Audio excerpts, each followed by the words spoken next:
Good morning. I'm Joseph. This is Input English. Today I have an interesting topic, and the idea came right out of current events and the comments section. I received a message in the comments section about the video that was published this morning, and it was very upbeat. It was very uplifting, and it gave me an idea. Creating content on YouTube is all about ideas. Some ideas are better than others, and I'm hoping this is a good idea. The basis of this goes back to a couple of foundational thoughts. One is my experience trying to learn German many years ago in the public school system. In those classes, we were learning about German, and the vocabulary words that we were trying to memorize were objects. We were learning about balls and dogs and tables and chairs and colors and numbers, but we weren't learning about ideas. We didn't discuss feelings. There was no talk in that class about jealousy or anger. There was no discussion about honor or pride. No, we were talking about objects and simple actions. The trouble is, people like to talk about ideas. People like to talk about fairly complex topics. Because of this, I have endeavored to make videos that cover topics of ideas. As you know, I don't try to be prescriptive. I'm not heavy-handed telling you what you must believe. No. That is not my role. But I introduce ideas with the hope that they are a good way of getting the vocabulary and the expressions to you and provoking a little bit of thought, getting the wheels turning. The other basis for today's video can easily be defined as current events. Right now in the US, there are things going on. There's a lot of political activity. There are some economic issues. Those two appear to be very related. Now, this channel is not a political channel. I'm not here to advocate for a particular political orientation. No, this is a language channel. People are free to develop their own opinions. But there are conflicts at work right now. I'm recording this on October 17th, which is a Friday. This video will be published in a few days, and some of the details may have changed substantially between now and the publication date. There is a big protest planned for tomorrow. None of us know how that will unfold. Hopefully it will be peaceful. Hopefully it won't be catastrophic. It is a little anxiety-provoking. Part of the political problem in the US right this minute is a partial government shutdown. Essential services are continuing, but things that are considered discretionary are shut down. Now that had a real impact on me because based on my planning, I was supposed to be traveling right now. I was supposed to be in Arizona right now. I had planned the trip. I had equipped the truck. I was ready to go.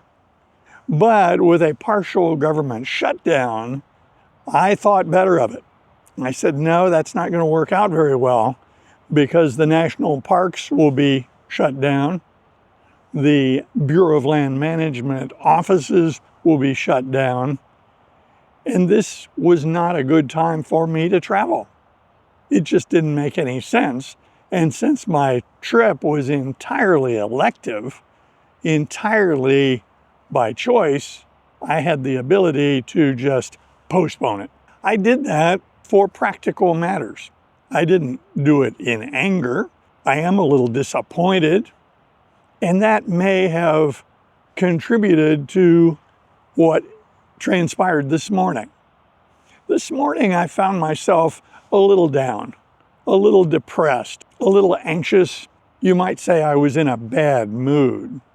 Now, in English, when we say someone is in a bad mood, we're usually talking about a short period of time. We're not talking about a year, we're talking about perhaps hours. And this morning, I was in a bad mood. If you wanted to use a casual term that is commonly used, I was in a funk. I was feeling a little low. I was feeling a little down. But then I received this message in the comment section, which was very positive. It was uplifting, and it helped. It was nice to get a positive message when I was feeling a little down. In life, we take the good with the bad. It's not all good. It's usually not all bad. There are a lot of sayings that express that. One of them, you take the good with the bad. Okay. Another one that is amusing to me is life is not all rainbows and unicorns. So when I told you that I was in a bad mood this morning, and when I told you that there are anxiety-provoking things of which I'm aware, this is not a rant. This is not going to be a series of complaints. Rather, I want to offer a series of observations and ideas. Spoiler alert, I'm now in a very good mood. The problem has been solved, although the underlying facts in the matter haven't been resolved. The bottom line for me is I feel great. So what is at work here? Well, one, some anxiety-provoking things in the news. The news comes to us on our devices, and the news broadcasts are designed to capture our attention. They are designed to manipulate us to believe certain ideas and spend our time watching more and more news. One of the ways I deal with this problem is I really don't watch much news. There is a little conflict at work here because a citizen needs to be well informed, but at the same time, a citizen doesn't want to spend all their waking time absorbing a bunch of news feeds which are not good for us emotionally, mentally. So I don't watch a lot of news. I watch enough news to be informed. I don't want to be in the dark. That term, being in the dark, refers to someone who is unaware of what's going on. The other thing that is contributing to this is sleep loss. I know for me, over the past 3 or 4 nights, I've gotten about an hour less sleep time than usual. I don't have a specific reason for this. When somebody can't sleep, we use the term insomnia, that is the inability to sleep. Some people are plagued by insomnia. It can cause great misery, but that's not what I'm talking about. I don't tend toward insomnia. I just haven't slept well over the past couple of days. One of the reasons I didn't sleep well the night before last is comical. There was a cricket outside the window, and the cricket was chirping. Now, we've all heard crickets chirping. They are repeated chirp signals created by this insect, but they're slightly irregular. So when I was trying to get to sleep, I was hearing the chirp from the cricket, and my brain was trying to analyze the frequency of the chirping. I was trying to anticipate when the next chirp would happen. It's kind of like listening to the dripping of a faucet. It will drive you crazy because your brain wants to predict when the next drop will sound or the next cricket chirp will sound. And so I found myself very busy mentally analyzing the chirping of that cricket. I did not go outside and look for the insect. I just tried to relax and get some sleep. Within 30 minutes, the chirping had ceased and I got to sleep. But I got a little bit less sleep than I wanted.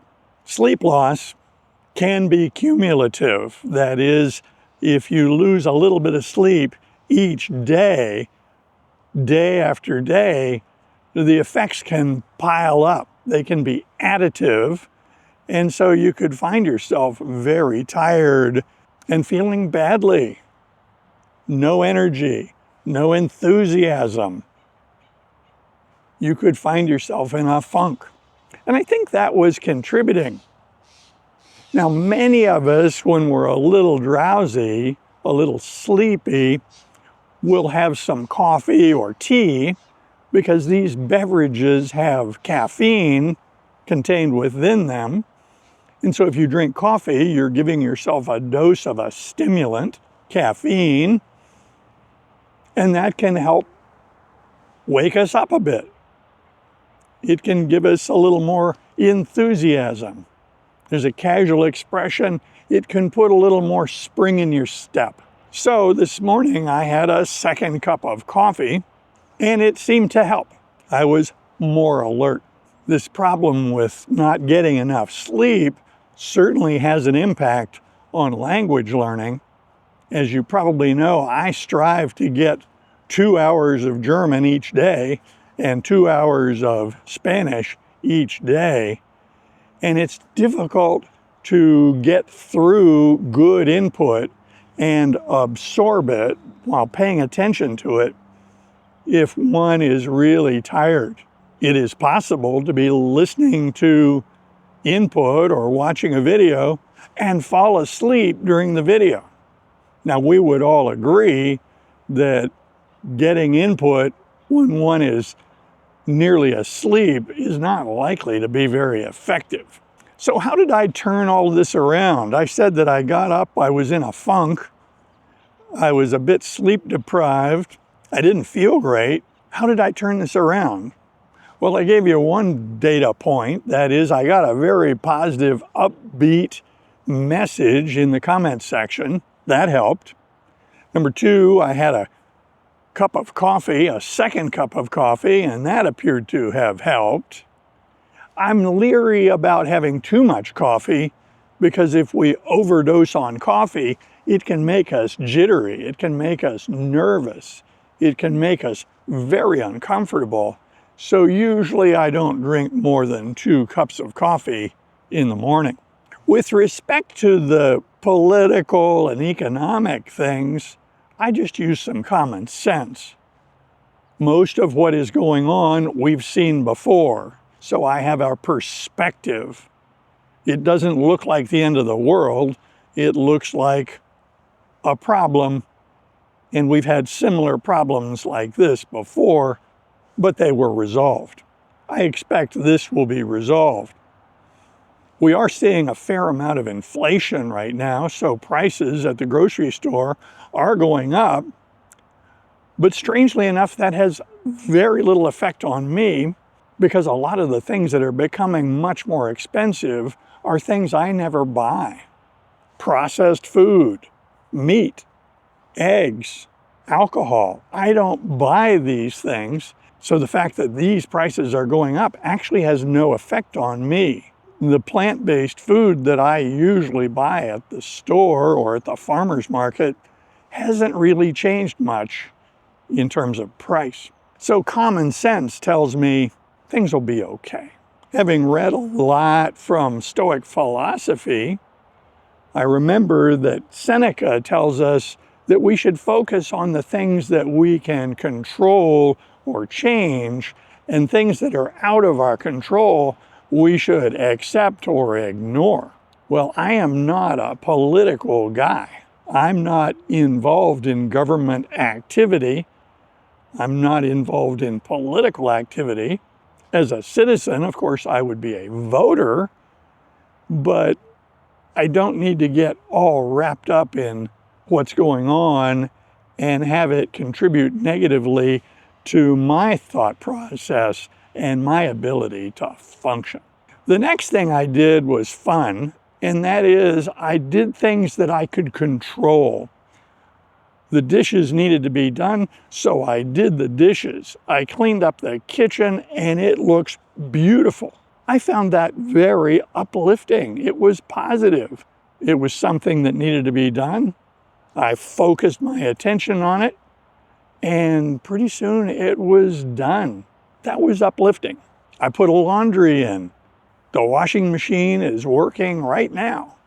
And soon I will put it in the dryer and we'll have clean clothes. Little things, very little things that feed into our perception of our world.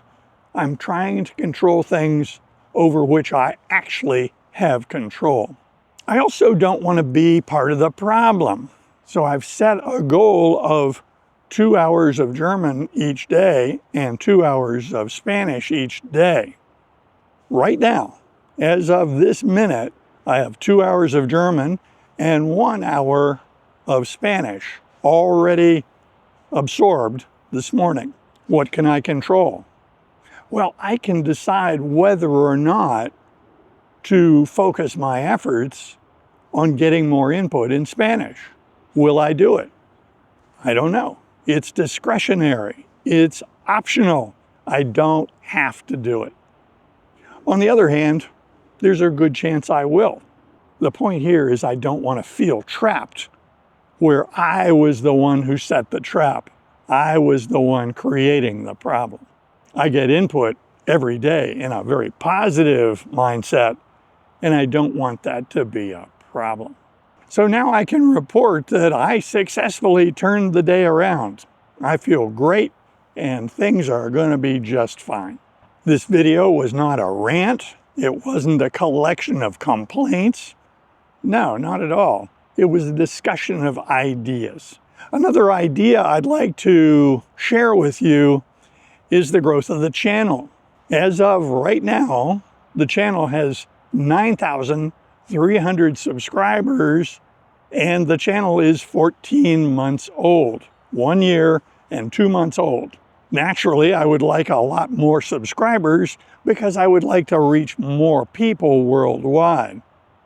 On the other hand, I am very grateful that over 9,000 people have chosen to subscribe to the channel. I am very grateful. One of the things you might notice on my videos is I don't nag people to subscribe. When I end a video, I simply say I invite comments below, and if you like more videos like this, etc. So I'd like to do a little experiment.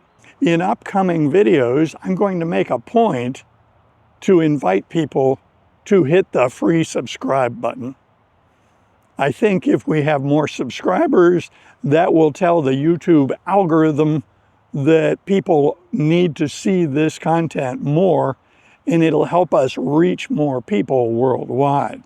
To that end, I invite you, if you have not subscribed to the channel, to hit the free subscribe button. It will really help.